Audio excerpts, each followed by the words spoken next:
Question number 4, calculate the operating leverage, financial leverage and combined leverage from the following data and under situation 1 and 2, financial plan A and B. Install capacity 4000 unit, actual production and sales 75% of capacity.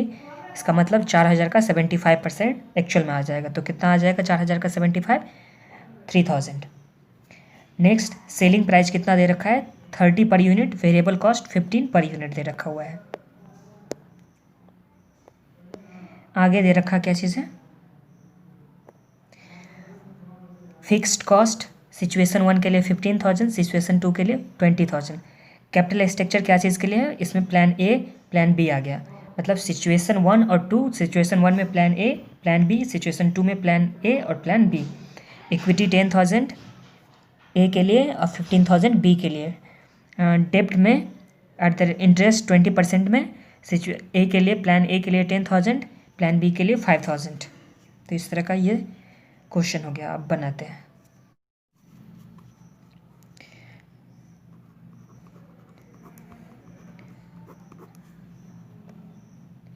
Solution,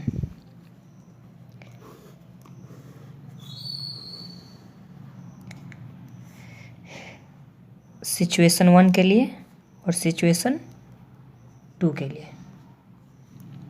sales क्या आ जाएगा, 3000 unit हो गया था। कैसे हुआ था, 4000 actual capacity, 4000 capacity था और उसमें एक्चुअल प्रोडक्शन क्या हुआ था 75%, तो 4000 का 75% 3000 आ गया, into share price per unit कितना था 30, तो ये आ गया 90,000 माइनस वेरिएबल कॉस्ट 3000 इंटू 15, तो यहाँ पे 45,000, यहाँ भी 45,000 आ गया। तो सेल्स माइनस कंट्रीब्यूशन क्या होता है, sorry sales minus variable cost क्या होता है, कंट्रीब्यूशन।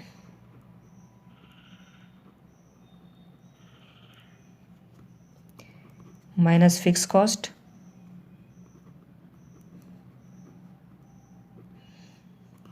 सिचुएशन 1 के लिए क्या था फिक्स कॉस्ट 15,000, 2 के लिए 20,000। तो EBIT कितना आ गया 30,000,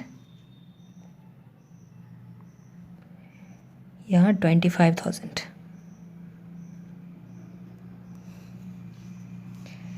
अब यहाँ से प्लान ए और प्लान बी, इसका भी प्लान ए और प्लान बी।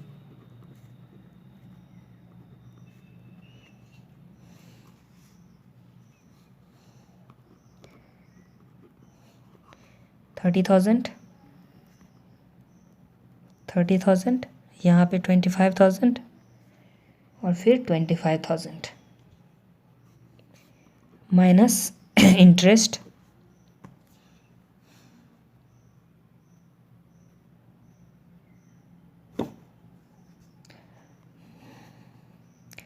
प्लान ए के लिए क्या हो जाएगा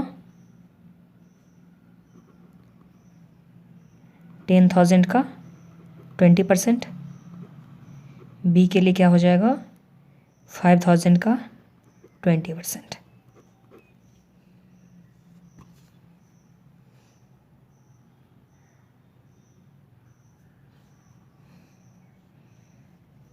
तो ये हो गया 2,000, यहाँ 1,000, 2,000 और 1,000। तो EBIT कितना आ गया 28,000, 29,000। इसके लिए 23,000, 24,000।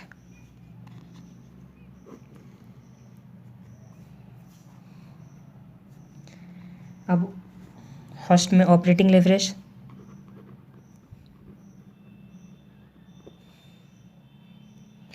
फॉर्मूला क्या होता था कंट्रीब्यूशन बाय EBIT। सिचुएशन 1 के लिए क्या हो जाएगा और सिचुएशन 2 के लिए क्या होगा। कंट्रीब्यूशन 45,000, EBIT 30,000, इसमें 45,000 और 25,000। ये हो गया 45,000 डिवाइड बाय 30,000 और यहाँ पे 45,000 डिवाइड बाय 25,000। ये आ गया 1.07 टाइम्स, ये 1.034 टाइम्स।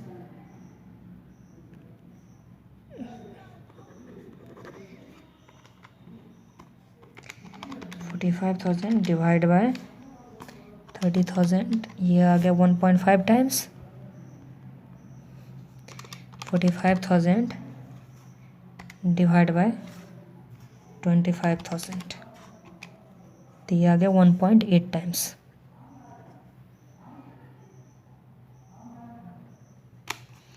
फाइनेंशियल लेवरेज निकालेंगे। फाइनेंशियल लेवरेज का फॉर्मूला क्या होता था,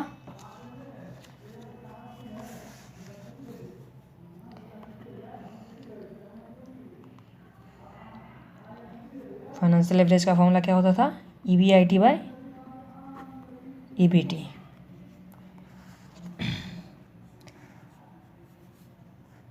सिचुएशन 1 में A के लिए, सिचुएशन 1 में B के लिए, फिर सिचुएशन 2 में A के लिए, सिचुएशन 2 में B के लिए। तो यहाँ हो जाएगा 30,000 बाय 28,000, 30,000 बाय 29,000, 25 बाय 23, 25 बाय 24। ये आ जाएगा चारों के लिए। तो डाइट कर लें, 30 बाय 28 कितना हो जाता है,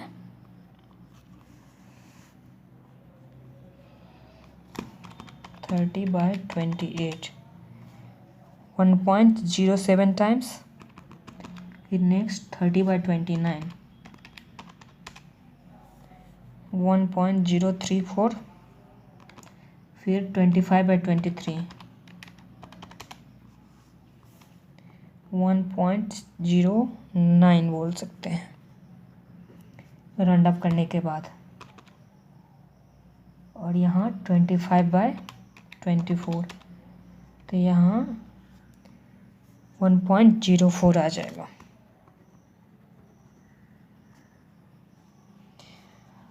डिग्री ऑफ कंबाइंड लेवरेज का फॉर्मूला क्या होता है, degree of operating leverage into degree of financial leverage. तो इस तरह से चारों को मल्टीप्लाई कर लेंगे तो S1 के लिए कितना आ जाएगा, S1 के लिए ये आ गया 1.61,